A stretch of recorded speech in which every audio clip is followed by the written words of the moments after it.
လူတိုင်းလိုပဲကိုမိသားစုတွေမိသားစုဆိုလို့ရှိရင်တော့ဘိုးဘွားကစားမယ်ဆိုရင်လူတိုင်းမှာတမလွန်ဘဝရောက်သွားကြတဲ့ဆွေတွေမျိုးတွေမရှိဘူးလားရှိတယ်ဒီဘဝမှာအတူနေရတဲ့ဆွေတွေမျိုးတွေရှိတယ်လို့ပဲဒီဘဝကဆွန့်ခွာသွားလို့တမလွန်ဘဝရောက်သွားကြတဲ့ဆွေတွေမျိုးတွေလည်းရှိနေကြတယ်မိသားစုတစ်ခုတည်းမဲ့ကြည့်ဘုန်းကြီးတို့မိသားစုမှာညီကောင်မောင်နှမ12ယောက်ရှိတယ်12ယောက်ထဲကမျက်မှောက်ဘဝမှာရှိတာ4ယောက်ပဲရှိတော့အဲ့တော့ကျန်တဲ့ပုဂ္ဂိုလ်10ယောက်ကတမလွန်ဘဝရောက်သွားကြပြီအဲ့ဒီတမလွန်ဘဝရောက်သွားတဲ့ဆွေမျိုးတွေရဲ့အရေးကိုဘယ်လိုစဉ်းစားမလဲလူတိုင်းဟာတမလွန်ဘဝရောက်သွားတဲ့ဆွေမျိုးတွေရဲ့အရေးကိုစဉ်းစားကြရတယ်စဉ်းစားပုံစဉ်းစားနည်းကြတော့မတူကြဘူးတယောက်နဲ့တယောက်မိမိတို့ရဲ့ဓလေ့ထုံးတမ်းစင်လာအားလျော်စွာဆောင်ရွက်လုပ်ကိုင်ကြတာရှိတယ်ပေါ့ဘုရားဘာသာမြန်မာလူမျိုးတွေကတော့တမလွန်ဘဝရောက်သွားတဲ့ဆွေတွေမျိုးတွေအတွက်ကုသိုလ်ကောင်းမှုတွေလုပ်ပြီးတော့လာလေတို့နှစ်လေတို့ဒီလိုလုပ်ပြီးတော့ကုသိုလ်ကောင်းမှုတွေလုပ်ပြီးတော့ဆွေတွေမျိုးတွေကိုအမတ်တရားအနေနဲ့ကုသိုလ်ကောင်းမှုတွေလုပ်ပြီးတော့ပေးကအမြတ်တမ်းပေးဝေလေးရှိတယ်ဟုတ်လားအမြတ်တမ်းပေးဝေကြတယ်ဒါကအစဉ်လာတစ်ခုပေါ့ဘုရားဘာသာဝင်ဖြစ်လင့်ကစားမိမိတို့ရိုးရာအစဉ်လာရဆွေမျိုးတွေနဲ့တမလွန်ဘဝကဆွေမျိုးများအရေးကိုကုညီဆောင်ရွက်ပေးနေတဲ့အလေးအထားတွေဟာနိုင်ငံတိုင်းမှာလိုပဲဘာသာတိုင်းမှာလိုပဲလူမျိုးတိုင်းမှာလိုပဲရှိကြတယ်တမလွန်ဘဝကဆွေမျိုးတွေအရေးနဲ့ပတ်သက်ပြီးတော့ဆောင်ရွက်ကြတယ်တချို့နိုင်ငံတိုင်းပြည်များမှာအနောက်တိုင်းကလူတွေဆွေမျိုးတွေကလွန်နေစာရောက်သွားတဲ့နှစ်ပတ်လည်အခါသမယမှာသူတို့သင်္ချိုင်းကလေးသွားပြီးတော့ပန်းချင်းကလေးတွေဗာလေးတွေချကြတယ်ပေါ့ဒါလည်းပဲတမလွန်ဘဝကဆွေမျိုးတွေရဲ့အရေးကိုစဉ်းစားပေးတာပဲပေါ့ပန်းချင်းကလေးတွေချပြီးတော့ဆွေမျိုးတွေကိုအမှတ်ရကြောင်းပြသကြတယ်သို့တော့ပန်းချင်းကလေးချပြီးတော့ပန်းချင်းကလေးချပြီးဆွေမျိုးတွေကိုအမှတ်ရကြောင်းပြတာဟာတမလွန်ဘဝကဆွေမျိုးတွေအတွက်အကျိုးရှိနိုင်သလားအထောက်အကူဘာများဖြစ်သလဲဒီဘဝပုဂ္ဂိုလ်တွေကတော့တမလွန်ဘဝဆွေမျိုးသားချင်းတွေကိုအမှတ်ရလို့ပန်းချင်းကလေးသွားချရလို့ရှိရင်တော့အလွမ်းပြေမှာပေါ့ဒါပဲရှိမှာဟုတ်ကလားဒီဘဝနေတဲ့ပုဂ္ဂိုလ်တွေကတော့အလွမ်းပြေကလေးသွားလို့ကြတာပေါ့မိဘတွေဆိုလို့ရှိရင်မိဘခေါင်းချသွားတဲ့နေရာသွားလို့ပန်းချင်းကလေးချလို့ထုံတန်းစင်လာရရှိခိုးဥချမျက်ရည်ကလေးကြပြီးတော့တမလွန်ဘဝကဆွေမျိုးအရင်ကိုမျက်ရည်ကလေးနဲ့စဉ်းစားတဲ့လူမျိုးတွေလည်းရှိတာပဲအဲ့ဒီမျက်ရည်တစ်ဆက်ကြတဲ့မျက်ရည်ကလေးတွေကတမလွန်ဘဝရောက်သွားတဲ့တမလွန်ဘဝကဆွေမျိုးအတွက်အကျိုးရှိသလားစဉ်းစားကြရမှာပြောတာနော်တမလွန်ဘဝဆွေမျိုးတွေရဲ့အရေးကိုစဉ်းစားပေးရအဲ့ဒီလိုလုပ်တာအကျိုးရှိသလားတချို့ကပုဂ္ဂိုလ်ကလည်းတမလွန်ဘဝဆွေမျိုးသားချင်းတွေကိုရည်စူးပြီးတော့စီမီတွေပန်းတွေထွန်းပန်းတွေလှူဒန်းစီမီတွေထွန်းလို့ဘာလို့လဲဆုတောင်းကြတယ်ကောင်းရာသူဂတိရောက်ပါစေတမလွန်ဘဝမှာပျော်ရွှင်ချမ်းမြေ့ပါစေလို့ဆုတောင်းကြအဲ့ဒါလို့ဆုတောင်းတာကရောအကျိုးဖြစ်ထွန်းမှုရှိရလားစဉ်းစားသင့်တယ်စဉ်းစားရမယ့်အချက်တွေကိုပြောတာနော်ဘုန်းကြီးတို့1989ခုနှစ်ကဂျပန်နိုင်ငံရောက်သွားဂျပန်နိုင်ငံမှာအိုဆာကာဆိုတဲ့မြို့နားမှာကိုယာဆန်ဆိုတဲ့တောင်ပေါ်မြို့တစ်မြို့ရှိအဲ့ဒီကိုယာဆန်မြို့ကကိုယာဆန်ဆိုတဲ့တောင်ပေါ်မှာဂျပန်ဘုန်းကြီးကျောင်းတွေအများကြီးရှိအဲ့ဒီကိုယာဆန်မြို့မှာအကြီးဆုံးအကျယ်ဝန်းဆုံးကတော့ဘာလို့ဆိုသင်္ချိုင်းကြီးပဲအဲ့သင်္ချိုင်းကြီးတွေရှောက်ပြီးတော့ကြည့်မယ်ဆိုလို့ရှိရင်မဆုံးနိုင် တမန်တော်ဘဝကပုဂ္ဂိုလ်ရဲ့အရေးအတွက်ဆောင်ရွက်ထားကြတာမဆုံးနိုင်အောင်ပတ်စံတတ်နိုင်ရင်တတ်နိုင်သလားဘယ်လိုရည်ရွယ်ချက်နဲ့လုပ်တယ်ဆိုတာတော့အကုန်မသိနိုင်ဘူးပေါ့သို့တော့တမန်တော်ဘဝသွားတဲ့ဆွေမျိုးတွေရဲ့အရေးဝိုင်းပြီးတော့စဉ်းစားပေးထားကြတာကြည့်တော့တချို့ကလေးငယ်ကလေးတွေဆုံးသွားတာထမရဲ့ကလေးကစားစရာအယုတ်ကလေးတွေချပေးထားတချို့ကျတော့ကလေးမဟုတ်ပေမဲ့လိတ်ကလေးတွေမြောက်ကလေးတွေထည့်ပေးတယ်ပြင်းနေမှာဆိုလို့ထမရဲ့လက်ယုတ်ကလေးတွေမြောက်ယုတ်ကလေးတွေအတင်းကြိုင်းပေးမှချပေးတယ်တချို့ကျတော့ခွေးယုတ်ကလေးတွေချပေးထားတာလည်းရှိတယ်အဲ့ဒီလိုမိမိစိတ်ကူးတဲ့ဒီလိုလုပ်လို့ရှိကြတယ် anniversary လို့ခေါ်တယ်ကွယ်လွန်အနိစ္စရောက်တဲ့နှစ်ပတ်လည်ရောက်တိုင်းအားလို့လေအတင်းကြိုင်းသွားပြီးတော့ဂျပန်ဘုန်းကြီးတွေဖိတ်ပြီးတော့ဂျပန်ဘုန်းကြီးတွေကနေရွတ်ဖတ်30ပြီးတော့ပေးပုံတော်လေးခောက်ပြီးရွတ်ဒါလူတိုင်းဒီလိုလုပ်နေကြတာပုံတော်လေးခောက်ပြီးတော့ရွတ်ဖတ်ပေးအဲ့ဒီမှာဘုန်းကြီးတို့3ရက်လောက်နေတဲ့တီရီကူဆရာတော်ဘုရားကြီးနဲ့အတူပေါ့တနေ့တော့စကားဆက်မိရင်ရွတ်ဖတ်ပေးတဲ့ဘုန်းကြီးနဲ့စကားဆက်မိရာကပြောတယ်နေပါအောင်တမလွန်ဘဝပြောင်းသွားတဲ့ပုဂ္ဂိုလ်တမလွန်ကပုဂ္ဂိုလ်အတွက်အခုလိုရွတ်ဖတ်ပြီးတော့ပေးတာဘာအတွက်လဲဘယ်လိုအဓိပ္ပာယ်နဲ့ရွတ်ဖတ်ပေးတာလဲဆိုသူကပြောတယ်တမလွန်ဘဝမှာသိသွားတဲ့ပုဂ္ဂိုလ်ရဲ့ spirit ဝိညာဉ်ကလေးတွေပေါ့ spirit သိသွားတဲ့ပုဂ္ဂိုလ်ရဲ့ဝိညာဉ်ကလေးဟာနောက်ဘဝကူးဖို့ရအတွက်လမ်းရှာနေတာကောင်းတဲ့လမ်းတွေ့အောင်လို့ဆိုပြီးတော့ဆုတောင်းပတ္ထနာပြုပေးတာတဲ့ရွတ်ဖတ်ပြီးတော့ပေးတယ်အနုဆိုဝိညာဉ်လေးကလမ်းပြောင်းနေလို့ရှိရင် तू ကောင်းရမွန်ရမရောက်နိုင်ဘူးမျက်စိလဲနေဒီနားတယ်မဲ့ तू တဝဲလဲဖြစ်တယ်အဲ့ဒါလို့လမ်းကြောင်းတွေ့သွားအောင်ကောင်းတဲ့ဘဝရောက်သွားအောင်ရွတ်ဖတ်ပေးတာပါတဲ့အဲ့လိုလားဒီလိုဆိုလို့ရှိရင်ဒီလိုရွတ်ဖတ်ပေးလိုက်လို့ဝိညာဉ်လေးတွေဘယ်နှခုများကောင်းရာသူဂတိရောက်သွားတယ်လို့ဆိုတာမှတ်တမ်းများရှိလားလို့ဆိုအဲ့လိုတော့မသိပါဘူးတဲ့နော်အဲ့လိုတော့မသိဘူးထုံးစံမို့ပဲရွတ်ပေးတာပါအဲ့လိုဖြေတာကိုတွေ့ခဲ့ရတယ်ပေါ့အဲ့ဒါဆိုလို့ရှိရင်အကျိုးရှိလို့ရှိ냐ရမ်းလှုပ်ထားလို့ဆိုတာပြောလို့မရဘူးလားကျိုးရှိမရှိဘယ်သူမှမပြောနိုင်ဘူးတမလွန်ဘဝရောက်သွားတဲ့ပုဂ္ဂိုလ်ကလည်းဘယ်နေမှလည်းမသိဘူးသို့တော့အကျိုးရှိလို့ရှိ냐ဆိုရင်တမလွန်ဘဝကဆွေမျိုးသားချင်းတွေရဲ့အရေးကိုစဉ်းစားပေးပုံကတစ်မျိုးပေါ့နယ်သာလန်နိုင်ငံရောက်တော့နာဒန်ဆွဲမြို့လေးနီးနားမှာတောအုပ်ကြီးတစ်ခုဖြတ်လိုက်တာနဲ့တပြိုင်နက်ဟိုဘက်မှာသုတ်တန်ကြီးတစ်ခုရှိဟိုသုတ်တန်ဆိုရင်မဲ့ကြောက်เสียမကောင်းဘူးတန်ပြန်ပန်းဝိရင်ကြီးလို့လောက်ထားအဲ့ဒီထဲမှာထူးထူးခြားခြားဘာတွေ့တော့ဆိုသုတ်တန်အဝင်ဝါနားမှာတစ်ပင်ကြီးတွေဟာတစ်ကိုင်းကြီးတွေကဘာနဲ့တူတော့ဆိုလို့ရှိရင်စံပင်ဖားရချထားတာနဲ့တူတယ်တစ်ကိုင်းကြီးတွေကအပေါ်မတက်ဘဲနဲ့အောက်ကိုလဲပြားပြီးတော့ကားထွက်နော်စပင်ဖားရချထားတဲ့ပုံစံအဲ့ဒီတစ်ပင်ကြီးတွေကိုသူတို့ဘယ်လိုခေါ်တော့လို့မေးတော့ weeping tree တဲ့ငိုးနေတော့တစ်ပင်ကြီးများလို့ဒီလိုခေါ်တယ်အဲ့ဒီတော့သုတ်တံမှာငိုးနေတော့တစ်ပင်ကြီးများရဲ့အောက်မှာတောယုံကလေးတွေခိုအောင်ပြီးတော့နေကြတယ်သုတ်တန်နဲ့လှည့်ပြီးတော့ကြည့်လိုက်တဲ့အခါမှာ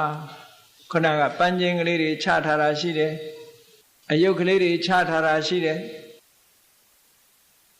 နာမည်လေးတွေရေးထားတာရှိတယ်ဘယ်နေ့ဘယ်ရက်ကဘသူကွယ်လွန်နေစာရောက်သွားသည်ဆိုတာလေးတွေရေးထားတယ်မှတ်တမ်းလေးတွေကြောက်စာလေးတွေကြောက်ပြားလေးတွေကတ်ထားတယ်တမလွန်ဘဝကဆွေမျိုးများရဲ့အရေးကိုဒီလိုဆောင်ရွက်ထားကြတယ်အဲ့ဒီဆောင်ရွက်မှုတွေကဒီဘဝနေတဲ့ပုဂ္ဂိုလ်အတွက်အလွမ်းပြေကလေးတော့ဖြစ်ကောင်းဖြစ်လိမ့်မယ်နောက်ဘဝအတွက်အကျိုးရှိမရှိတ တမလွန်ဘွားကပုဂ္ဂိုလ်အတွက်အကျိုးရှိသလားမရှိဘူးလားဆိုတာတော့ဘယ်သူမှမပြောနိုင်ဘူးတချို့မြန်မာနိုင်ငံမှာတွေ့ရဘူးတာပေါ့ Chinese tradition တရုတ်မျိုးသားမျိုးကွယ်လွန်နေဆရောက်သွားတဲ့အခါကျတော့တမလွန်နေဆရောက်သွားတဲ့တမလွန်ဘွားရောက်သွားတဲ့ဆွေမျိုးသားချင်းအတွက်ငွေစက်ကူတွေပတ်စံအတုပေါ့လေအစ်စ်တော်လည်းလုံးလို့မရဘူးငွေစက်ကူအတုတွေမီးရှို့ပြီးတော့ပေးလိုက်ပါအတွက်နောက်ဘဝသုံးဖို့အတွက်နော်သို့တော့တမလွန်ဘဝပါသွားတာတော့ဘာမှမမြင်ဘူးဒီရှို့လိုက်တဲ့ဟာလည်းပဲပြာဖြစ်သွားတာပဲတွေ့လိုက်ရတာလမ်းမှာလည်းခင်းသွားတယ်စာရွက်တွေဘာတွေတော့မသိဘူးပေါ့အေးဝုတ်ဖို့စားဖို့ဆိုပြီးတော့အဝတ်တွေအစားတွေလည်းပြည့်စုံအောင်ထည့်ပြီးတော့ညီတဲ့မြုပ်ပေးလိုက်ကြတယ်သို့တော့ညကြတော့သုတ်တန်ဆောင်တွေတို့ဘာတို့သူ့ဘာယာစာတွေကဖော်ပြီးတော့ကောင်းတာတွေယူလိုက်ကြပေါ်လူတော့တုံးလုံးပဲခြံရတာရှေးကဆိုရင်ပို့ပြီးတော့ဟိုရင်းဖြစ်သေးတယ်နောက်ဘဝမှာတဲ့နေဖို့ထိုင်ဖို့အတွက်စီးဖို့ရင်နေရောထည့်ပေးလိုက်တယ်အမျိုးစုံပဲဒါတွေကတော့သုတ်တန်တစ်ခုကိုသင်္ချိုင်းတစ်ခုကိုလေ့လာကြည့်မယ်ဆိုလို့ရှိရင်လူသားမျိုးနွယ်တွေဟာအမျိုးမျိုးစိတ်ကူးကြံစပြီးတော့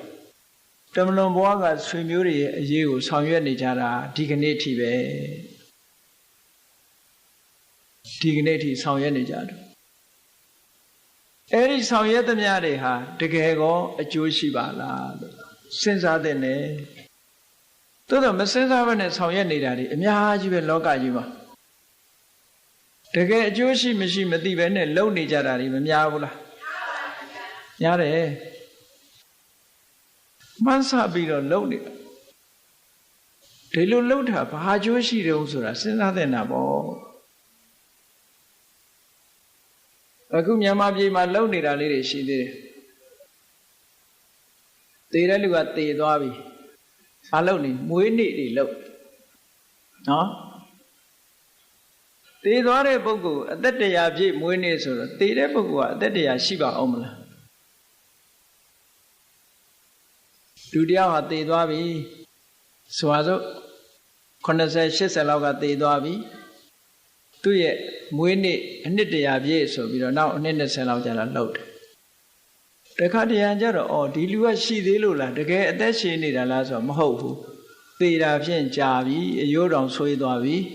သို့တော့မွေးနေ့ဆိုပြီးတော့လုပ်မွေးနေ့လုပ်ပြီးကုသိုလ်ကောင်းမှုလုပ်ရင်တော့ကုသိုလ်တော့ရတာပေါ့ကုသိုလ်ရပါတယ်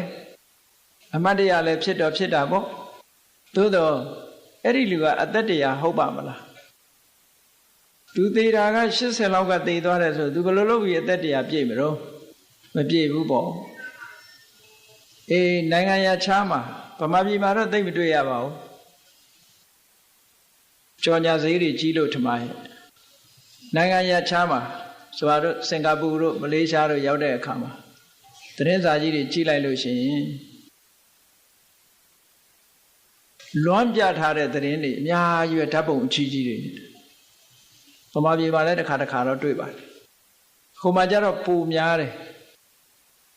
ဘယ်နှစ်ပြည့်သွားပြီမေးလို့မရသေးဘူးဆိုတဲ့အလွမ်းစာတွေအလွမ်းကြပြာတွေနဲ့ဓာတ်ပုံကြီးတွေနဲ့ဖော်ပြနေတာရှိတယ်တွေ့ဘူးကြပါလိမ့်မယ်အလွမ်းကြပြာတွေစာစီပြီးတော့လွမ်းပြထားကြတယ်မလွမ်းတင်ဘူးလားဆိုလွမ်းတော့လွမ်းတင်တာပေါ့ဒါပဲလို့လွမ်းပြလိုက်လို့ရတဲ့အကျိုးတရားကကိုယ့်အတွက်ဖြည့်သိမ့်เสียရလေးတစ်ခုတော့ဖြစ်ကောင်းဖြစ်မယ်တမလွန်ဘဝကဆွေမျိုးတွေအတွက်ဘာဖြစ်မလဲဘာမှဖြစ်ကိုယ်ကသာလွမ်းသူကလွမ်းညင်မှလွမ်းဟုတ်ကဲ့ကိုယ်ကသာလွမ်းပြီးသူကလွမ်းညင်မှလွမ်းမယ်ဆိုတာတကယ်ပဲကြားဖို့ကြပါလိမ့်မယ်ဘုရင်ကြီးတစ်ပါးကသူ့ရဲ့မိဖုရားအမတန်ချောမောလှပါတယ်မိဖုရားငယ်ငယ်ရွယ်ရွယ်သိဆုံးသွားတဲ့အခါကျတော့ဒီရုပ်အလောင်းကိုမစွန့်ပစ်ရဲလို့မပုတ်မသိုးအောင်လုပ်ပြီးတော့မှန်ကောင်းနဲ့ထည့်ပြီးတော့ထမင်းမစားနိုင်မတောက်နိုင်မအိပ်နိုင်အဲ့ဒီအလောင်းသားမှာပဲထိုင်ပြီးတော့ဘုရင်ကြီးဟာတငုံကိုတယိုယိုလုပ်နေဘယ်သူမှနားချလို့မရဘူး တည်သွားတဲ့ပုဂ္ဂိုလ်ဆိုတာပြန်ခေါ်လို့လည်းရတာမဟုတ်ဘူးနားချလို့မရဘူးနောက်ဆုံးကျတော့ပညာရှိအမတ်တွေကဥယျာဉ်ထဲမှာရောက်နေတဲ့ပညာရှိယသိကြီးတစ်ပါးကိုတွေ့တော့အဲ့ဒီယသိကြီးကိုပင့်ပြီးတော့နားချခိုင်းရယသိကြီးကပြောတယ်တဲ့ရှင်မင်းကြီးဘယ်သူ့ကိုလွမ်းနေတာတော့ဒီမိဖုရားလေးကိုလွမ်းနေတယ်အဲ့ဒီမိဖုရားလေးပဲရောက်နေတယ်ဆိုတာသိလားမသိဘူးအရှင်ဘုရားသိရင်ပြောသမှာသိတယ်ငါမင်းမိဖုရားလေးဥယျာဉ်ထဲမှာရောက်နေတယ်လူတော့မဟုတ်ဘူးနောက်ချီပို့တော့လူဘဝတုန်းကလည်းအလှပြင်းနေတာနဲ့အချိန်ကုန်တယ်သေတော့နောက်ချီပို့တော့ဖြစ်တယ်ဘုရင်ကြီးကသာလွမ်းနေတယ်ဟိုကနောက်ချီပိုးတို့ဘဝမှာနောက်ချီပိုးတို့ဘိုးကြီးနဲ့ဟိုမှာနောက်ချီပိုးတို့ဘိုးကြီးကရှေ့ရသွားသူကနောက်ကလိုက်နောက်ဘဝမှာအတွဲနဲ့သူကဖြစ်နေဒီကကိုတော်မြတ်ကအလောင်းကိုမစွန့်နိုင်ဘူးတငုံကိုတူယူလို့ဒီသေးကြီးပြောစကားကိုမယုံဘူးအေးမယုံလို့ရှိရင်သူကိုယ်တိုင်ပြောရင်ရောယုံမလားလဲဆိုယုံမယ်ဒါဖြင့်သွားမယ်ဥယျာဉ်ရောက်တဲ့အခါကျတော့နောက်ချီပိုးတို့ကောင်တွေ့နင်ဘသူတို့လို့အတိတ်ဘဝပြောတော့နောက်ချီပိုးတို့ကပြောတဲ့သူဟာဥပရိဆိုတဲ့မိဖုရားပါသိသွားပြီးတော့နောက်ချီပိုးတို့ဘဝရောက်နေတယ်ဟုတ်တယ်ဒါဖြင့်ဒီဘုရင်ကြီးကိုချစ်သလားလို့မေးတဲ့အခါကျတော့ဘိုးတော်ကတော့ချစ်မှာပေါ့အခုတော့သူတတိမရပါဘူးလို့ပြောတယ်ဒါဖြင့်သူကတတိမရပါဘူးဆိုတော်သေးတယ်ဘာပြောတော့ဘုရင်ကြီးရဲ့လက်ချောင်းသွင်းတယ်တဲ့အခုသူနောက်ချီပိုးတို့အဖိုးရဲ့ခြေထောက်ကိုဆေးပေးခြင်းတယ်တဲ့အဲ့ဒီကြတော့ဘုရင်ကြီးစိတ်နာသွားတယ်ချက်ချင်းပဲဟုတ်လားမှန်ကောင်းတဲ့အလောင်းထုတ်ပြီးတော့မိတချို့ပြစ်လိုက်တယ်ရှေမိုးချိုးပျော်ပျော်ပါးပါးနေနိုင်တဲ့ဘဝရောက်သွားဒါတကယ်ဖြစ်ပြခဲ့တဲ့ဇာလံတစ်ခုအနေနဲ့ဟောပြထားတာရှိပါအေးလောကကြီးမှာလူတွေကဘယ်လိုလွမ်းနေနေတမလွန်ဘဝကဆွေမျိုးတွေကကိုယ်လွမ်းညင်မှလွမ်းမှာဒါကတော့သိချာသို့တော်လွမ်းသည်ဖြစ်စေမလွမ်းသည်ဖြစ်စေတမလွန်ဘဝကဆွေမျိုးသားချင်းတွေအတွက်ကောင်းအောင်သူတို့ရဲ့အရေးကိုစဉ်းစားပြီးတော့တမလွန်ဘဝကဆွေမျိုးများအရေးကိုတော့အလေးနဲ့ထားပြီးတော့စဉ်းစားသင့်တယ်တဲ့အကျိုးရှိတဲ့အလုပ်တစ်ခုလုပ်ပေးရမယ်လို့ဆိုတယ်အကျိုးရှိတဲ့အလုပ်တစ်ခုဆိုတဲ့နေရာမှာမြတ်စွာဘုရားဟောထားတာတမလွန်ဘဝကဆွေမျိုးများအရေးနဲ့ပတ်သက်ပြီးတော့ခုတ်တကပါဠပါဠိတော်မှာတိရောကုတ်တသုတ်ဆိုတာရှိတယ်တိရောကုတ်တရဲ့အဓိပ္ပာယ်ကနံရံရဲ့ဟိုဘက်မှာလို့ဒီလိုအဓိပ္ပာယ်ရတယ်အိမ်ဒီမှာနံရံရှိတယ်မဟုတ်လားနံရအပြင်ဘက်မှာလို့ဒီလိုပြောတာလူတွေကနေတာအိမ်ထဲမှာနေတာလေနံရံရဲ့အတွင်းမှာနေကြတယ်အိမ်နံရံရဲ့အတွင်းမှာအေးတမလွန်ဘဝကဆွေမျိုးတွေကတော့ဟိုဘက်ရောက်သွားပြီနံရံဟိုဘက်ကလူဖြစ်သွားပြီသူတို့အရေးကိုဘယ်လိုစဉ်းစားရမလဲမြတ်စွာဘုရားပြောတယ်ဆွေမျိုးသားချင်းတွေနဲ့ပတ်သက်ပြီးတော့ငိုယိုပြီးတော့မျက်ရည်ကျနေလို့လွမ်းပြနေလို့သူတို့အတွက်ဘာမှအကျိုးမရှိဘူးတဲ့ဘာမှအကျိုးမရှိဘူးသူတို့ရဲ့ဘုံဘဝမှာဆိုပါစို့ဆွေမျိုးသားချင်းတယောက်ဟာပြိတ္တာဖြစ်သွားအဲ့ဒီပြိတ္တာဘဝမှာစီးပွားရေးလုပ်ငန်းဆိုတာဘာမှမရှိဘူးဆိုင်ဖွင့်ပြီးတော့ဈေးရောင်းလို့လည်းမရဘူးကျွဲနွားမွေးပြီးတော့မွေးပြီးလုပ်လို့လည်းမရဘူးမြေခွက်တွေရှာပြီးတော့လေယာလုပ်ငန်းလုပ်လို့လည်းမရဘူးတဲ့ကံပေးသမျှနဲ့အသက်ရှင်နေကြရတယ်တဲ့သူတို့ဘဝတနည်းအားဖြင့်ပြိတ္တာဘဝရောက်တဲ့ပုဂ္ဂိုလ်တွေကဒီဘဝကကုသိုလ်ကောင်းမှုကြံရစ်တဲ့ဆွေတွေမျိုးတွေကကုသိုလ်ကောင်းမှုလုပ်ပြီးတော့အမြတ်တမ်းပေးဝေလိုက်တဲ့အခါမှာဝမ်းမြောက်နှုမောတာဓုခေါ်လိုက်လို့ရလိုက်တဲ့ကုသိုလ်လေးကြောင့်ခံစားမှုလေးတွေရတယ်တဲ့သို့မဟုတ်ရင်သူတို့မှာရှိတဲ့ကုသိုလ်လေးနဲ့သူတို့မှာရှိတဲ့ဘဝအကျိုးပေးလေးနဲ့ဆိုရင်အမတန်မှဆင်းရဲကြတယ်လို့ပြောတယ် အဲ့တော့လှုပ်တဲ့လှုပ်ထိုက်တာကဘာလဲလို့ဆိုရင်ကုသိုလ်ကောင်းမှုလုပ်ပြီးအမျှဝေရမယ်လို့ပြောတာဒါတမလွန်ဘဝကဆွေမျိုးများရဲ့အရေးဒါနဲ့ပတ်သက်ပြီးတော့မေကွန်းတစ်ခုမေးထားဘူးလေမြတ်စွာဘုရားသခင်ကိုရောမြတ်ကတာဝတိပြည်ဇေရွန်ကျောင်းသတင်းသုံးနေတဲ့အချိန်မှာတာဝတိပြည်ကဇာနုသောဏိဆိုတဲ့ပုံနာကြီးတယောက်ရှိဇာနုသောဏိဆိုတာမင်းဆရာပရောဟိတ်ယာဓုရဲ့နာမည်လို့ပြောတယ်ဇာနုသောဏိဆိုတဲ့ဘုရင်ဆရာပရောဟိတ်ပုံနာကြီးကမြတ်စွာဘုရားကိုမေးတယ်တဲ့သူတို့အစဉ်အလာယုံကြည်ချက်အရာတမလွန်ဘဝပြောင်းသွားတဲ့ပုဂ္ဂိုလ်တွေအတွက်ကုသိုလ်ကောင်းမှုတွေဌာနကောင်းမှုတွေပြုပေးကြတယ်အလှူဒန်းလုပ်ပေးတယ်ဒါကဘယ်သူကိုရည်စူးပြီးတော့လှူပါတယ်ပေါ့တတ္တလို့ခေါ်တဲ့တမလွန်ဘဝပြောင်းသွားတဲ့ပုဂ္ဂိုလ်တွေကိုထမင်းနေပါလေထမင်းဟင်းနေတီထားပြီးတော့ကျွေးမွေးကြတယ်သူတို့အတွက်ထမင်းခဲပွဲတွေကိုပြင်ဆင်ပြီးတော့ကျွေးမွေးကြတယ်ဒါနကောင်းမှုတွေလုပ်ပေးကြတယ်ထမင်းခဲပွဲပြင်ဆင်ပြီးတော့လုပ်ကြတယ်အဲ့ဒီကုသိုလ်ကောင်းမှုတွေဟာအဲ့ဒီလိုလုပ်တာဟာတမလွန်ဘဝရောက်သွားတဲ့ပုဂ္ဂိုလ်တွေအတွက်တကယ်ပဲသူတို့စီမှာအကျိုးကျေးဇူးတွေရရှိနိုင်သလားဒီဒါနကောင်းမှုတွေကိုသူတို့တကယ်ပဲခံစားရသလားလို့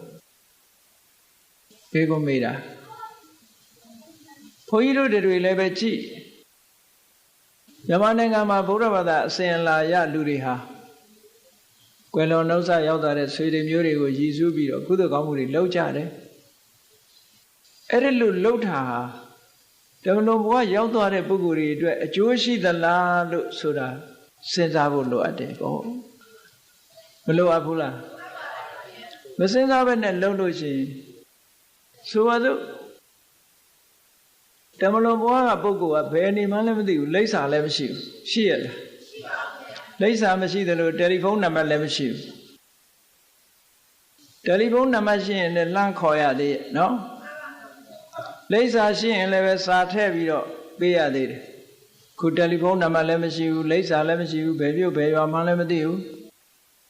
အဲ့လိုမသိဘဲနဲ့မှန်းရမ်းပြီးတော့လုပ်နေတာဟာသူ့စီမှာအကျိုးကျေးဇူးတွေရပါမလားလို့မစဉ်းစားသင့်ဘူးလားစဉ်းစားသင့်တယ်သို့တော့စဉ်းစားရမှာပြင်းကြတယ်မစဉ်းစားဘူးအစဉ်အလာရပဲလှုပ်တာပဲခုနဂျပန်ဘုန်းကြီးပြောသလိုပဲထုံးစံရတာလှုပ်လိုက်တာဝိညာဉ်တွေဘယ်နှခုလွတ်သွားတယ်ဆိုတာသူတို့မသိဘူးရွတ်တော့ရွတ်နာပဲတို့တွေလည်းကုသိုလ်ကောင်းမှုတွေလုပ်ပြီးမြတ်တမ်းတော်ပေးဝေနေကြတာပဲကိုပေးဝေတဲ့ကုသိုလ်ကောင်းမှုတွေရဲ့အမြတ်တမ်းကိုသူတို့တကယ်ရလားမရလားဆိုတာမစဉ်းစားဘူးဆိုလို့ရှိရင်တော်ပါမလားဒါကြောင့်မလို့စဉ်းစားတဲ့လူတယောက်ကမြတ်စွာဘုရားကိုမေးထားတယ်ဒီလိုရည်စူးပြီးတော့ကုသိုလ်ကောင်းမှုလုပ်တဲ့ဒါနရဲ့ဒါနကောင်းမှုရဲ့အကျိုးတရားကိုသူတို့ခံစားရသလားလို့မေးတော့မြတ်စွာဘုရားကဖြေတယ်ဘုရားကတူတူလေးဖြေလိုက်တာဌာနေကပ္ပတိအထာနေနကပ္ပတိရနိုင်တဲ့နေရာဆိုရင်တော့ရတာပေါ်တယ်မရနိုင်တဲ့နေရာဆိုမရဘူးတဲ့ဟောဒါဘုရားဖြေတာနော်ရနိုင်တဲ့နေရာဆိုရင်ရမယ်တဲ့မရနိုင်တဲ့နေရာဆိုမရဘူးဆိုတော့အရှင်ဘုရားတဲ့တပည့်တော်နားမလည်ဘူးရနိုင်တဲ့နေရာမရနိုင်တဲ့နေရာကိုခွဲပြောပါအောင်ဆိုတော့မြတ်စွာဘုရားကရှင်းပြတယ်ဘယ်သူပဲဖြစ်ဖြစ်တတ္တဝါဆိုတာဘယ်သူမပြုမိမိမှုပဲမြန်မာစကားရှိတယ်မို့လားကိုယ်ဝန်ကိုယ်ထမ်းကိုယ်လန်းကိုယ်သွားဟုတ်ကဲ့လားဒါကဘာကိုရည်ရွယ်ပြောတာတုံးဆိုလို့ရှိရင်တမလွန်ဘဝခရီးသွားတဲ့အကြောင်းကိုပြောတာကိုယ်ဝန်ကိုယ်ထမ်း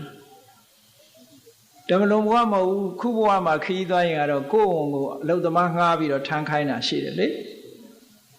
ဟုတ်ကဲ့လားကိုယ်ဝန်ကိုယ်ထမ်း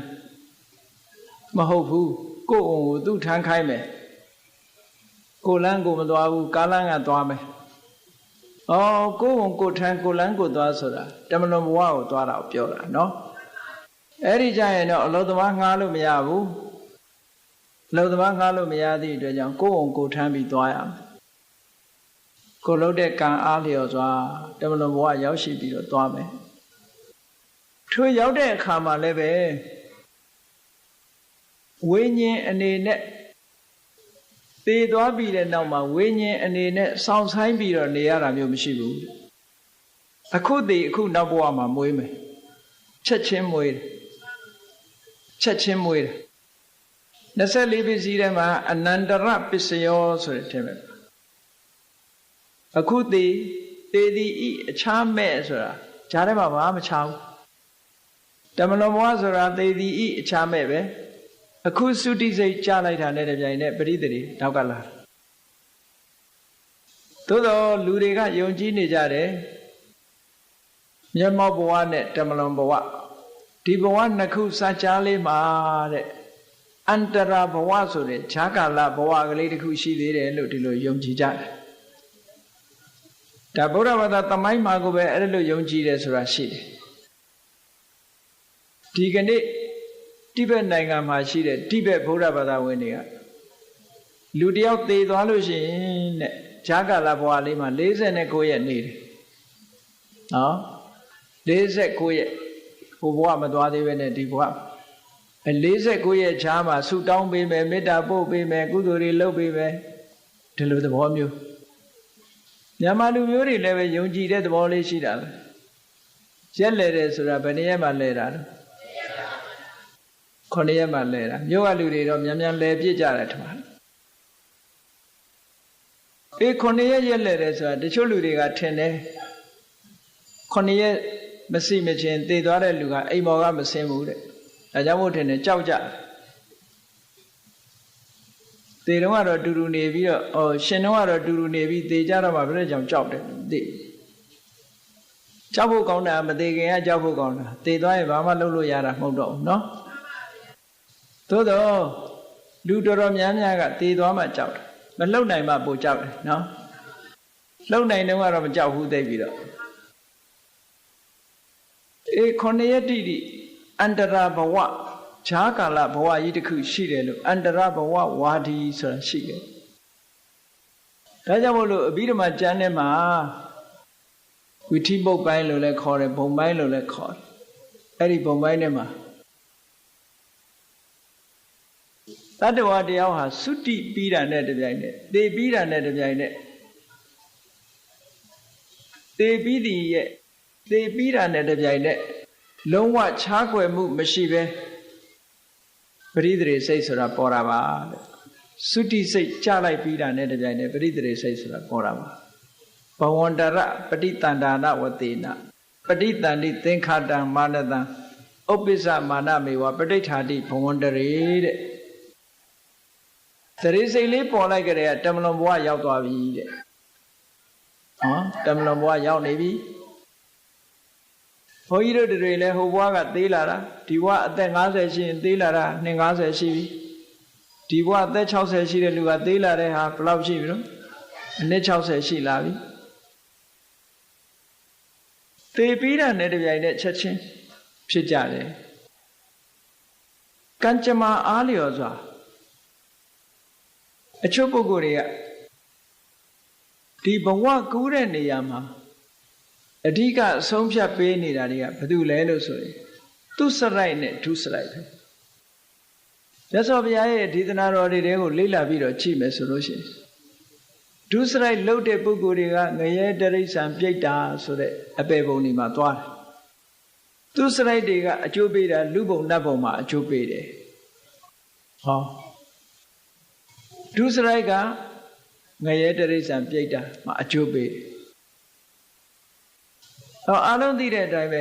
ဒုစရိုက်10ပါးအဲ့ဒီဒုစရိုက်10ပါးဆိုတဲ့ထဲမှာစိတ်ထဲမှာဖြစ်တဲ့ဒုစရိုက်ကိုသိပြီးလူတွေကအတိမတ်မထားကြဘူးเนาะ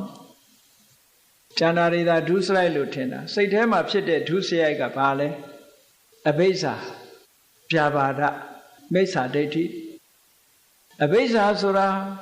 သူများပိုင်တဲ့ပစ္စည်းကိုပိုင်ဖြစ်ချင်တဲ့အတွေ့လောဘနဲ့တွေးတဲ့အတွေ့သူပစ္စည်းကိုပစ္စည်းလှုပ်ချင်တဲ့အတွေ့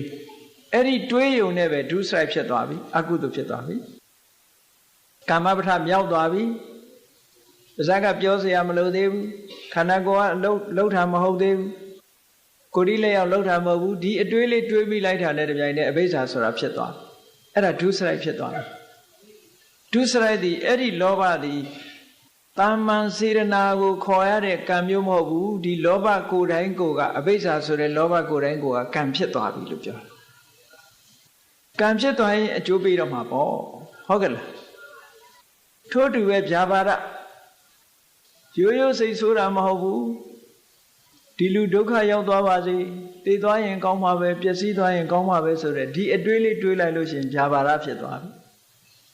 အဲ့ဒီဗျာပါဒအတွေးလေးဟာကံအရာမြောက်သွားလို့သူ့ကိုမနောဒုစရိုက်အကုသလကာမပဋ္ဌာလို့ခေါ်တယ်ဟောအကျိုးပေးသွားပြီသူကအကျိုးပေးဖို့အခြေအနေဖြစ်သွားနောက်တစ်ခုကမိစ္ဆာဒိဋ္ဌိတွေးလိုက်တယ်ကံကံရဲ့အကျိုးဆိုတာမရှိဘူးကံတရားတွေရဲ့အကျိုးမရှိဘူးဆိုတဲ့နတ္ထိကဒိဋ္ဌိကုသိုလ်ကံအကုသိုလ်ကံတို့ရဲ့အကျိုးကိုညှင်းပယ်တယ်ဒီဘဝဟိုဘဝကိုညှင်းပယ်တယ်အမေအဖေကိုညှင်းပယ်တယ်အမေအဖေပေါ်မှာပြုလုပ်တဲ့ကုသိုလ်ကောင်းမှုကျေးဇူးပြုမှုစော်ကားမှုတွေကိုညှင်းပယ်တယ်သေပြီးပြန်ဖြစ်တယ်ဆိုတာကိုညှင်းပယ်တယ်လောကကြီးကိုထူးထူးခြားခြားသိမြင်ပြီးတော့အကျဉ်းမှန်နဲ့လောကကြီးအကြောင်းကိုပြောပြနိုင်တယ်ဖျားရှိတယ်ဆိုတာကိုညှင်းပယ်တယ်အဲ့ဒီညှင်းပယ်တဲ့အတွေးတွေတွေးမိလိုက်တဲ့ပုဂ္ဂိုလ်ဒါမိစ္ဆာဒိဋ္ဌိသူ့အတွေးတွေကမိစ္ဆာဒိဋ္ဌိခေါ်တယ်အဲ့ဒါဟိုသက်ကာယဒိဋ္ဌိတို့ဘာလို့နဲ့မဆိုင်ဘူးမနောဒုစရိုက်ထဲမှာပါတဲ့အဲ့ဒီမိစ္ဆာဒိဋ္ဌိဒီညှင်းပယ်တဲ့အတွေးတွေးမိလိုက်တာနဲ့တပြိုင်တည်းမိစ္ဆာဒိဋ္ဌိဖြစ်သွားတယ်အဲ့ဒီမိစ္ဆာဒိဋ္ဌိဒီကံအရာမြောက်သွားပြီလို့ဆိုတာဒါမနောကံမနောဒုစရိုက်အပေကိုကြစေနိုင်တယ်ငရဲမှာဖြစ်စေနိုင်တယ်တရိစ္ဆာန်ဘဝရောက်စေနိုင်တယ်ပြိတ္တာဘဝရောက်စေနိုင်တယ်ပေါ့ဒီအကုသိုလ်ကနော်နှုတ်ကပြောတဲ့အကုသိုလ်တွေလူတိုင်းသိတယ်မုဒ္ဒဝါဒပိတုဏဝါစာပရုဒ္ဒဝါစာတမ္ပပလာပအဲ့ဒါကနှုတ်ကပြောတာစိတ်ထဲကဖြစ်ုံနေမကဘူးတဖန်ကိုယ်ဒီလက်ရောက်ကြတော့ပါဏာတိပါဒအဒိဏဒါနကာမိတုမိစ္ဆာစာရာဆိုတဲ့ဒုစရိုက်ပေါင်းလိုက်တော့ဒုစရိုက်10မျိုးအဲ့ဒီဒုစရိုက်10မျိုးကိုပြုလုပ်ထားတဲ့ပုဂ္ဂိုလ်တွေဟာသေသည်အခြားမဲ့မှာဘယ်ဘုံသွားရောက်ကြတုံးဆိုငရဲဘုံရောက်သွားကြတယ်တဲ့အဲ့ဒီငရဲဘုံရောက်သွားလို့ရှိရင်ငရဲဘုံမှာ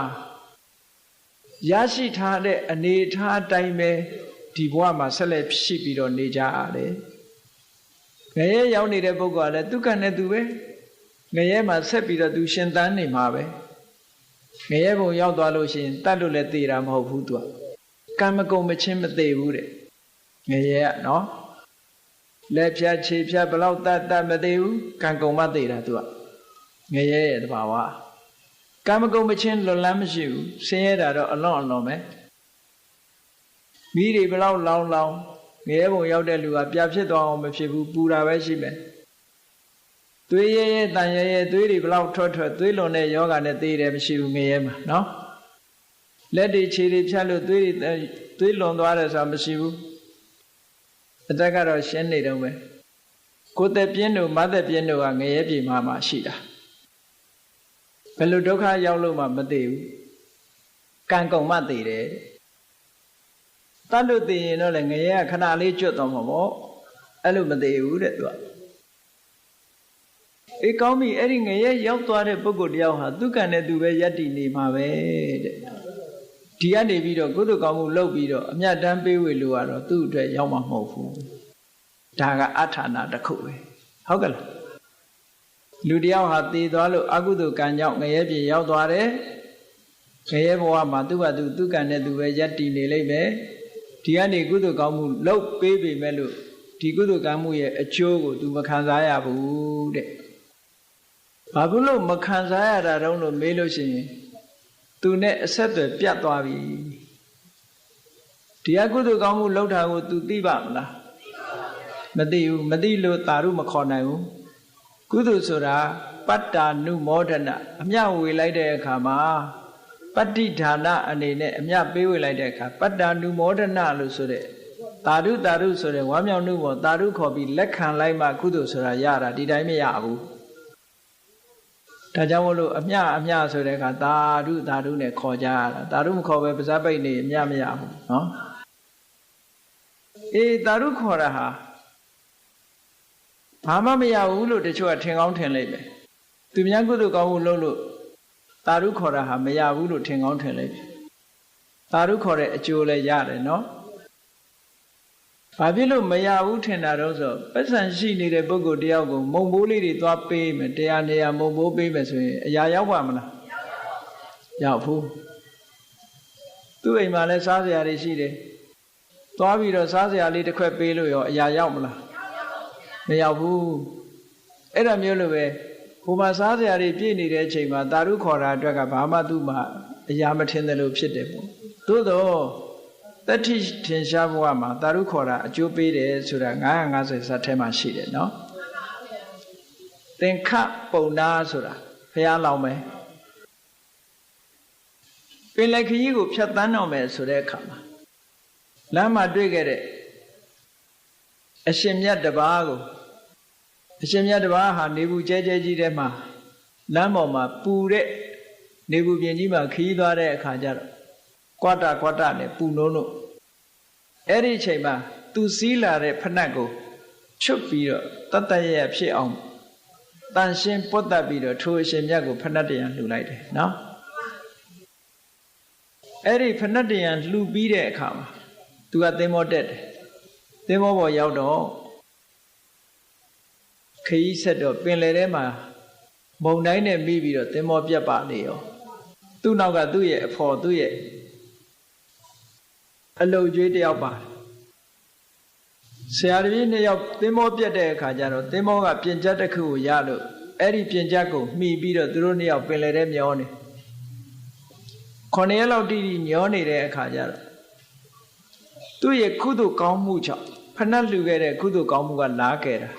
သို့တော့ဇာလန်းထဲမှာတော့မဏိမေခလာနတ်သမီးလာခဲ့တယ်လို့ပြောတာနော်မဏိမေခလာကကုသိုလ်ကြောင့်ကယ်လို့ရတာကုသိုလ်ကြောင့်ဒီပုဂ္ဂိုလ်ဒုက္ခရောက်နေတာမြင်တာအနုဝဆိုမမြင်ဘူးပြောရင်ကုသိုလ်ကခဲ့တာအဲ့ဒီကုသိုလ်ကံကြောင့်မဏိမေခလာနတ်သမီးကလာခဲ့တယ်တဲ့သင်္ဘောကြီးဖန်ဆင်းပြီးတော့ခုခေတ်တို့ပြောရင်တော့ဒါနိုင်ငံခြားသင်္ဘောတစ်စီးကတွေ့လို့ကဲလာခဲ့တယ်လို့ပဲပြောမှာပေါ့အဲ့ဒီမှာသူ့ကိုကဲတယ်ကဲပေမဲ့လို့သူ့နောက်ကပါလာတဲ့လူကိုလှဲ့တော်မကြည့်ဘူးမကဲဘူးမကဲတော့ဘုရားလောင်းနေဆိုတာအမတန်စဉ်းစားဉာဏ်ရှိတယ်သူကကုသိုလ်ကောင်းမှုမရှိဘူးတဲ့သူ့ကိုမကဲနိုင်ဘူးလို့ဆိုတော့ဘုရားလောင်းကငါတပည့်ငါသင်္ဘောတက်ခါနီးမှာဖဏတ်တရံလှူခဲ့တယ်အဲ့ဒီကောင်းမှုရဲ့အဖို့ကိုမင်းကငါအမျှဝေပါတယ်ဆိုတော့ဟိုလူကသာဓုအဲ့ကြတော့မှအဲ့ဒီလူကိုကဲတယ်အဲ့ဒါသာဓုအကျိုးပေးတယ်လို့ပဲမှတ်ထားပြီခုချိန်မှလည်းပဲသာဓုခေါ်ပေးလို့ရှိရင်သာဓုကအကျိုးပေးတာပဲเนาะကောင်းပြီငရဲကြနေတဲ့တတ္တဝါတယောက်ဟာကိုယ်ဆွေမျိုးသားချင်းဖြစ်တယ်ဓမ္မလွန်ဘဝရောက်သွားတဲ့ဆွေမျိုးသားချင်းတယောက်အနေနဲ့ဖြစ်အောင်အဲ့ဒီငရဲရောက်သွားတဲ့ဆွေမျိုးသားချင်းအတွက်ကတော့ဒီဘဝကကုသိုလ်ကောင်းမှုလုပ်ပြီးအမြတ်တမ်းပေးဝေလဲသူမရဘူးတဲ့သူကံတိုင်းပဲသူသွားတော့မယ်နောက်တစ်ခုကတော့အကုသိုလ်တွေလုပ်လို့သေတဲ့အခါတိရစ္ဆာန်သွားဖြစ်တယ်တိရစ္ဆာန်ဖြစ်ရင်လည်းပဲတိရစ္ဆာန်ဘဝမှာသူ့ဟာသူတိရစ္ဆာန်တွေရဲ့အစားအစာတိရစ္ဆာန်ဘဝမှာသူ့ဟာသူယက်တည်မယ်ဒီဘဝကကုသိုလ်ကောင်းမှုလုပ်ပြီးတော့အမြတ်တမ်းပေးဝေလိုက်လေဒီကုသိုလ်ရဲ့အကျိုးသူရမှာမဟုတ်ဘူးတဲ့နောက်တစ်ခါနောက်တစ်ယောက်ကတော့ကုသိုလ်ကောင်းမှုတွေသူလုပ်တယ်သူစရိုက်7ပါးအကျင့်တရားတွေကိုကျင့်ကြံကြိုးကုပ်အားထုတ်တယ်တေသည်အချမ်းမဲ့နဲ့လူဖြစ်တယ်လူဘဝရောက်တဲ့အခါမှာလူစည်းစိမ်ချမ်းသာတွေခံစားပြီးတော့လူဘဝမှာအသက်ရှင်နေတယ်ကြံရတဲ့ဆွေတွေမျိုးတွေကနေအမြတ်တမ်းပေးဝေလဲလူဘဝရောက်တဲ့ပုဂ္ဂိုလ်ကမရဘူးတဲ့နော်နောက်တစ်ခါကုသိုလ်ကောင်းမှုတွေလုပ်လို့တေသည်ချမ်းမဲ့၌နတ်ပြည်ရောက်သွားတယ်အဲ့ဒီနတ်ပြည်ရောက်သွားတဲ့ပုဂ္ဂိုလ်ကလည်းပဲနတ်စည်းစိမ်ချမ်းသာခံစားလို့နတ်ဘုံနတ်ဘဝမှာပျော်မွေ့နေတယ် ဒီဘဝကကြံရတဲ့မိဘဆွေမျိုးတွေကအမြတ်တမ်းပေးဝေလို့သူမရဘူးလို့ဆိုတာကဲပေါင်းကြည့်လိုက်မယ်ဆိုလို့ရှိရင်တမလွန်ဘဝသွားတဲ့ပုဂ္ဂိုလ်ဟာငရဲကြသွားရင်လည်းအမြတ်ဝေလို့မရဘူးတရိစ္ဆာန်ဖြစ်နေရင်လည်းအမြတ်ဝေလို့မရဘူးလူပြေရောက်သွားရင်လည်းအမြတ်ဝေလို့မရဘူးနတ်ပြေရောက်နေရင်လည်းအမြတ်ဝေလို့မရဘူးတဲ့ဒီလိုဆိုလို့လေဒါဖြင့်သူကအကုသိုလ်ကံတွေလုံးသည့်အတွက်ကြောင့်သေသည်ချမ်းမဲမှာပြိတ္တာဖြစ်သွားတယ်ပြိတ္တာဆိုတာတစေတို့တရေတို့ပဲပြောပါစို့နော်အိမ်နာနေချင်းမှာပြိတ္တာဖြစ်ပြီးပစ္စည်းဆွဲလို့ပဲဖြစ်စေမိသားစုအပေါ်ဆွဲမဲ့လို့ဖြစ်စေလူတွေကဒါကိုမကျွတ်မလွတ်ဘူးလို့ပြောတယ်ကိုယ်လည်းကျွတ်သလားဆိုဘယ်ကျွတ်မှာလို့နော်တန်တရားဝုကမလွတ်သေးတဲ့မြတ်မကျွတ်သူတွေကြီးပဲအကုန်လုံးသို့တော့တစေဖြစ်မှမကျွတ်ဘူးလို့ထင်နေကြအဲ့ဒါလို့ပြိတ္တာဘဝရောက်နေတဲ့ပုဂ္ဂိုလ်ကြလို့ရှိရင်တဲ့ပြိတ္တာဘဝမှာသူ့အကျိုးပေးသည်များနဲ့ဘဝယတ္တိတာကတခုတဲ့ဒီဘဝကဆွေတွေမျိုးတွေကကုသိုလ်ကောင်းမှုလုပ်ပြီးတော့အမြတ်တမ်းပေးဝေလို့ရှိရင်လေဒီဘဝကကုသိုလ်ကောင်းမှုကိုအမိပြုပြီးတော့သူဘဝကိုယတ္တိနိုင်တယ်တဲ့သူကြတော့ဘဝယတ္တိဖို့လမ်းကြောင်းနှစ်ခုရှိတယ်နော်သူကံအကျိုးပေးနဲ့ယတ္တိတာကတခုဒီဘဝကကုသိုလ်ကောင်းမှုကိုဒီဘဝကဆွေတွေမျိုးတွေကအမျှဝေတဲ့အခါမှာတာဓုခေါ်လိုက်လို့ရတဲ့အကျိုးတရားကိုလည်းပဲမှီပြီးတော့ယတ္တိနိုင်တယ်လို့ဒီလိုပြောတယ်အဲ့ဒါကိုပဲဂတိ၅ပါးလို့ခေါ်တယ်အញ្ញံဆုံးကြောက်เสียအကောင်းဆုံးကနေရယဂတိပြီးတဲ့အခါတိရိစ္ဆာနာဂတိနောက်ပြီးတော့ပေတဂတိနောက်ပြီးမနုဿဂတိနောက်ဒေဝဂတိလူတွေရဲ့တမလွန်ဘဝသွားတဲ့အခါမှာသွားရလမ်းကြောင်းကြီး၅သွယ်ရှိတယ်အဲ့ဒီလမ်းကြောင်းကြီး၅သွယ်ထဲမှာ၃သွယ်ကတော့ဒုစရိုက်တွေကြောင့်ရောက်သွားတာငရဲတရိစ္ဆာန်ပြိတ္တာဆိုတာဒုစရိုက်ကြောင့်ရောက်သွားတာလူဘုံနတ်ဘုံဆိုတဲ့ဒီဂတိနှစ်ခုကတော့သူစရိုက်ကြောင့်ရောက်တာလို့ဒီလိုမှတ်အဲ့လိုရောက်သွားတဲ့ထဲမှာပေတဂတိရောက်တဲ့ပုဂ္ဂိုလ်တဦးတည်းကိုသာလဲတမလွန်ဘဝရောက်သွားတဲ့ပုဂ္ဂိုလ်တဦးတည်းကိုသာလဲဒီဘဝကကုသိုလ်ကောင်းမှုလုပ်ပြီးအမြတ်တမ်းပေးဝေရင်အကျိုးရှိနိုင်တယ်လို့ဒီလိုဟောတယ်နော်အဲ့ဒီပုံနာကြီးကိုအဲ့ဒီလိုရှင်းပြီးတော့ဟောလိုက်တဲ့အခါကျတော့ပုံနာကြီးကထပ်မေးတယ်အရှင်ဘုရားတဲ့တပည့်တော်တို့ရည်စူးတဲ့ပုဂ္ဂိုလ်ကတဲ့အဲ့ဒီပြိတ္တာဘုံကိုမရှိဘူးပြိတ္တာဘုံမှာမဖြစ်ဘူးဆိုလို့ရှိရင်တပည့်တော်တို့ရည်စူးပြီးတော့အမြတ်တမ်းပေးဝေလိုက်တဲ့ကုသိုလ်ကိုဘယ်သူရသွားတော့တဲ့ဒါလည်းစဉ်းစားစကွယ်ကောင်းတဲ့မိဂုံးလေးတစ်ခုပဲအဲ့တော့မြတ်စွာဘုရားဖြေတာကအေး तू မရဘူးဆိုလို့ရှိရင်ကိုရည်ညွှန်းတဲ့ပုဂ္ဂိုလ်မရဘူးဆိုလို့ရှိရင်ဆွေဟောင်းမျိုးဟောင်းဘိုးဟောင်းဘွားဟောင်းတွေရှိတာပေါ့တဲ့အဲ့ဒီဆွေတွေမျိုးတွေကရတာပဲကိုကသာမေ့ခြင်းမေ့နေမှာဆွေမျိုးတွေဆိုတာမေ့ခြင်းမှမေ့တာလေရှင်သာရိပုတ္တရာမထေရမြတ်ကြီးတောင်မှလွန်ခဲ့တဲ့၃ဘဝကမေတော်ကြီးကပြိတ္တာမကြီးဖြစ်တယ်ပြိတ္တာမကြီးဖြစ်တော့အာကိုရလိုက်ရှာတဲ့အခါရှင်သာရိပုတ္တရာတွေ့တယ်အော်ဒါငါသားကြီးပဲဆိုပြီးတော့အကူကြီးလာတောင်းတယ်ရှင်သာရိပုတ္တရာမထေရမြတ်ကဝါးချောင်းလေးဆောက်လို့ဆွန်းလေးခံပြီးတော့တန်ဃာကိုရည်စူးလှူဒန်းပြီးတော့အဲ့ဒီပြိတ္တာမကြီးကိုမျှဝေလိုက်တဲ့အခါမှာဩနေစရာဘုံမိတ်မှန်ကြီးလည်းရသွားတယ်စားစရာနတ်ဩဇာတွေလည်းရသွားတယ်အကျိုးရှိသွားတာနော်ဒီလိုပုံဝတ္ထုတွေကိုသိကြလို့ရှိရင်တော့ပေတဝတ္ထုတို့ဝိမာနဝတ္ထုတို့ဖတ်မယ်ဆိုရင်အများကြီးပဲစာပေကျမ်းဂန်အရာတော့မဟုတ်လို့ရှိရင်လည်းမြန်မာနိုင်ငံမှာလည်းပဲအတွေ့အကြုံရေးထားတဲ့ဝတ္ထုမျိုးတွေလည်းရှိတာအမြတ်တမ်းပေးဝေလိုက်လို့ရှိရင်ရတယ်ကုသိုလ်ကောင်းမှုရပြီးတော့ချမ်းသာဒုက္ခရသွားကြတာတွေမြောက်များစွာရှိတယ်ပေါ့အဲ့ဒီမှာပုံနာကြီးကမေးတဲ့အခါမြတ်စွာဘုရားကအေကိုရည်စူးတဲ့ဆွေမျိုးသားချင်းက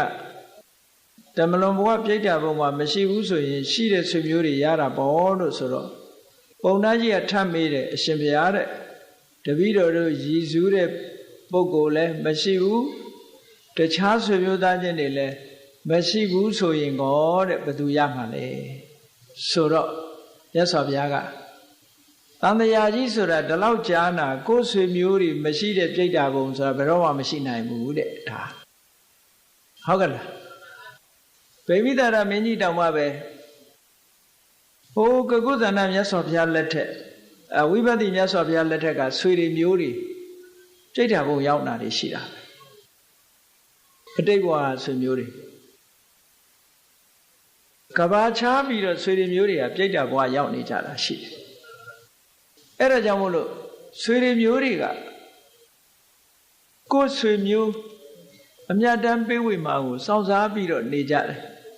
အမြတ်တမ်းပေးဝေလိုက်ရင်ဝမ်းမြောက်မှုမို့သာဓုခေါ်လိုက်တာနဲ့တပြိုင်နက်သူတို့ရဲ့ဘဝအခြေအနေတွေဟာချက်ချင်းတိုးတက်ပြောင်းလဲသွားနိုင်တယ်တဲ့ဘယ်သူကြောင့်ပြောင်းလဲတာတော့ကုသိုလ်ကြောင့်ပြောင်းလဲတာနော်တခြားအကြောင်းကြောင့်ပြောင်းတာမဟုတ်ဘူးသူတို့တဏ္ဍာမှာဖြစ်တဲ့ကုသိုလ်ကြောင့်ပြောင်းလဲတာဒါနဲ့ပတ်သက်ပြီးတခုမှတ်เสียရလေးတခုပြောအောင်ကုသိုလ်ဟာအဓိကကြရတယ်ဆိုတဲ့အကြောင်းနဲ့ပတ်သက်ပြီးဘုန်းကြီးတို့တွေအလုံးသိကြတယ်အလုံးတရားနာပရိသတ်တွေကြားဘူးတယ်ဘဝတုသဗ္ဗမင်္ဂလံရက္ခန္တုသဗ္ဗဒေဝတာဆိုတဲ့ခါထာတွေထဲမှာသဗ္ဗဗုဒ္ဓ ानु ဘဝေနသရတုခိဘဝန္တုတေဆိုတဲ့စကားရပ်မှာသဗ္ဗဗုဒ္ဓ ानु ဘဝေနအလုံးစုံသောဘုရားရှင်တို့၏အစွမ်းတကူတကူတည်သောအာနုဘောကြောင့်လို့ဒီလိုဘာသာပြန်လေးရှိကြတယ်ဘုရားရဲ့တကူကြောင့်ချမ်းသာတယ်လို့ဒီလိုပြောတော့လူတွေဟာတကူအားကိုးကြဟုတ်တယ်မလားအစွမ်းတကူရှိတဲ့ပုဂ္ဂိုလ်ဆိုအားကိုးတယ်ချမ်းသာလိမ့်လို့တကယ်ကတော့ဘုရားတကူကြောင့်ချမ်းသာတာမဟုတ်ဘူးဘာသာပြန်တဲ့အခါမှာတကယ်ပြန်ရမှာကဘာတော့ဆို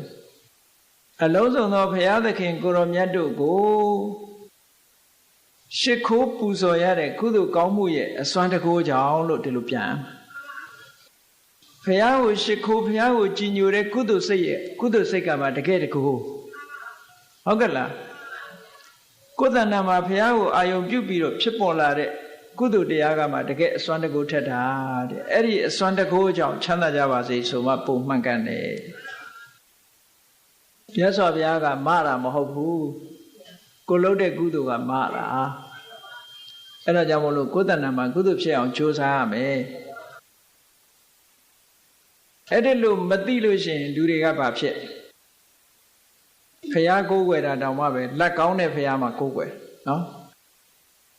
လက်ကောင်းတဲ့ဘုရားကိုးကွယ်ဘုရားကလက်ကောင်းမှာမဟုတ်ဘူးကိုလုပ်တဲ့ကုသိုလ်ကံကမှလက်ကောင်းမှာနော်ကုသိုလ်ကံကိုဥတည်ချက်မထားဘဲနဲ့ရုပ်တုတော်ကိုသွားပြီးတော့ဥတည်ချက်ထားလို့ရှိရင်ဒါမှန်ကန်မှုမရှိဘူး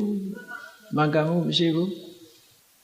ကုသိုလ်ရဲ့အစွမ်းတကူကသာလဲမှန်ကန်တယ်လို့ဒီလိုပြောမြတ်စွာဘုရားကိုယ်တိုင်ကလည်းပဲပုံညာဘိက္ခဝေမာဘာယိဋ္ဌဒုက္ခတေတံဒိဝဆနံယတိတံပုံညာနိချမ်းသာခြင်းရင်ကုသိုလ်မကြောက်နဲ့တဲ့ကုသိုလ်များများလို့ကုသိုလ်များမှချမ်းသာမယ်ပြောတယ်နော်ဒီလိုဟောထားတာအေးဒါကြောင့်မို့လို့ခုနကတမလွန်ဘဝပြောင်းသွားတဲ့ပုဂ္ဂိုလ်လည်းပဲဒီကကုသိုလ်ကောင်းမှုလုပ်ပြီးအမြတ်ဝေတယ်ဆိုတာဒီကကုသိုလ်ကြောင့်သူတို့ချမ်းသာဒုက္ခရသွားတယ်ဆိုတဲ့နေရာမှာဆက်ဆက်မှုရှိတာကိုသာပြောတာဒီကအမြတ်ဝေရတဲ့နဲ့သူတို့ကတာရုမခေါ်ဘူးဆိုရင်မရဘူးအဲ့တော့တာရုခေါ်လိုက်တာလည်းပဲပုံညာကရိယာဝတ္ထု10မျိုးထဲမှာတာရုခေါ်တာကုသိုလ်တစ်ခုဟုတ်ကဲ့လားပုံညာကရိယာ10ခုပုံညာကရိယာဝတ္ထု10မျိုးရှိတယ်ပြုလုပ်တဲ့ပြုလုပ်ထိုက်တဲ့ကုသိုလ်ချမ်းသာဒုက္ခရဲ့တရားဖြစ်လို့ဝတ္ထုချမ်းသာဒုက္ခရဲ့အကြောင်းတရားဖြစ်လို့ဝတ္ထုဖြစ်ပြီးတော့လှုပ်တဲ့လှုပ်ထိုက်တဲ့ကုသိုလ်10မျိုးလို့ဆိုတဲ့အထက်ပဲတာရုခေါ်တာလဲလှုပ်တဲ့လှုပ်ထိုက်တဲ့ကုသိုလ်တစ်မျိုးပဲတဲ့အဲ့ဒီတာရုခေါ်တဲ့ကုသိုလ်ကြောင့်စိတ်ဓာတ်ဘုံရောက်နေတဲ့ပုဂ္ဂိုလ်တွေဟာကုသိုလ်ကောင်းမှုအကျိုးတွေကိုခံစားကြရတာလို့ဒီလိုမှတ်ရတယ်နော်အကယ်၍တာရုမခေါ်နိုင်ဘူးဆိုရင်သူတို့မရဘူးအဲ့ဒါကြောင့်မလို့မြတ်စွာဘုရားဖြေတယ်ပြိတ္တာဘုံမှာကိုယ်ဆွေမျိုးသားချင်းတွေကင်းတဲ့နေရာဆိုတာမရှိနိုင်ပါဘူးတဲ့ရှိနေမှာပါတဲ့ဒါပေမဲ့လို့တကယ်တော့လေလူသူကိုယ်တိုင်အကျိုးကျေးဇူးတွေအများကြီးရပါတယ်လို့ဒီလိုဟောတာပြုသူကိုယ်တိုင်ကအများကြီးရတယ်လို့ပြောတာဆွေမျိုးသားချင်းကိုရည်စူးပြီးတော့ပြုတာဖြစ်ဖြစ်ကိုကုသိုလ်ကိုယ်တိုင်ကုသိုလ်ရဖို့လှုပ်တာပဲဖြစ်ဖြစ် ပြုလုပ်တဲ့ပုဂ္ဂိုလ်ကတော့အကျိုးကျေးဇူးတွေရပြီးသားပဲတချို့ထင်တယ်ဒီကောင်းမှုကအမေအတွက်လုပ်တယ်အဖေအတွက်လုပ်တယ်ကိုယ့်အတွက်မပါဘူးလို့ဒီလိုထင်ကောင်းထင်လိုက်မဟုတ်ဘူးကုသိုလ်ကောင်းမှုလုပ်လို့ရှိရင်ဘသူအတွက်ပဲယေရှုပထမရသူကကိုပဲပထမရသူကကိုပဲအဲ့ဒီရလာတဲ့ကုသိုလ်ကိုမှတစ်ဖက်သားကသာဓုခေါ်နိုင်ပြီဆိုမှသူတို့ရတယ်သာဓုမခေါ်နိုင်ဘူးဆိုမရဘူးလို့ဒီလိုမှတ်အေးကောင်းပြီမြတ်စွာဘုရားကလူသူတန်းသူကုသိုလ်ကောင်းမှုပြုသူကိုယ်တိုင်ကဒီကုသိုလ်ရဲ့အကျိုးတွေကိုခံစားရတယ်ဆိုတော့ပုံနာကြီးကဝမ်းသာတာအရှင်ဘုရားအဲ့လိုဆိုလို့ရှိရင်မဖြစ်နိုင်တဲ့နေရာမှာလည်းပဲအရှင်ဘုရားအကျိုးခံစားရတယ်လို့ဆိုလိုတာလားဆိုဟုတ်တာပေါ့တဲ့မြတ်စွာဘုရားရှင်းပြတယ်ဆိုပါစို့တဲ့လူတယောက်ဟာဒုစရိုက်လုပ်ငန်းတွေလုပ်တယ်ဒုစရိုက်တွေကြောင့်တည်သွားတဲ့အခါမှာဆင်သွားဖြစ်တယ်သို့တော်သူကမသိခင်ကဒုစရိုက်တွေလုပ်ပေမဲ့လို့လှူမှုတမ်းမှုဝါသနာပါတယ်လှူတယ်ဒါကြောင့်မို့သူကဒုစရိုက်လုပ်လို့ဆင်ဖြစ်တယ်တိရစ္ဆာန်ဘဝရောက်သွားတယ်လှူခဲ့သည့်တန်းခဲ့သည့်အတွက်ကြောင့်ဆင်ပြူတော်ဆိုပြီးတော့ခန်းခန်းနာနာမယ်သူအကာအယံနဲ့အမိုးနဲ့အကျွေးတာမွေးတာတွေနဲ့ရေချိုးပေးမဲ့လူနဲ့မရှိဘူးလားရှိတယ်ဆင်ပေမဲ့လို့အမလေးစိန်နဲ့နေရတဲ့ဆင်ဟာရှိသေးတယ်နော်အဲ့ဒီတိုင်းပဲခွေးတွေရောစိန်နဲ့နေရတဲ့ခွေးမရှိဘူးလားရှိတယ်ခုခေတ်ဆိုမဲ့ခွေးကမော်ဒန်မြင့်တဲ့ကားကြီးတွေစီးလို့ဟိုမှာလူအိတ်တဲ့နေရာကြီးတွေအိတ်လို့အမေခွေးစာတောင်မှပဲ special ထုတ်လုပ်ထားတဲ့ခွေးစာကျွေးရတချို့များကျဲဥကဘယ်နှလုံးတို့အသားဘယ်နှလုံးနဲ့လူတဲ့တောင်မှသူတို့ကသားနေချင်သေးတယ်အဲ့ဒါဒါနရှိခဲ့တဲ့ခွေးလို့ပြောတာဒါနမရှိခဲ့တဲ့ခွေးကြတော့ဟိုအမိုက်ပုံနန်းဒီအမိုက်ပုံနန်းနဲ့ဒီလိုနဲ့ပြီးနေကြတရိစ္ဆာန်ဘဝရောက်တော့မှဒါနကုသိုလ်ရဲ့အကျိုးဟာခံစားရတယ်လို့မြတ်စွာဘုရားဟောတာနော်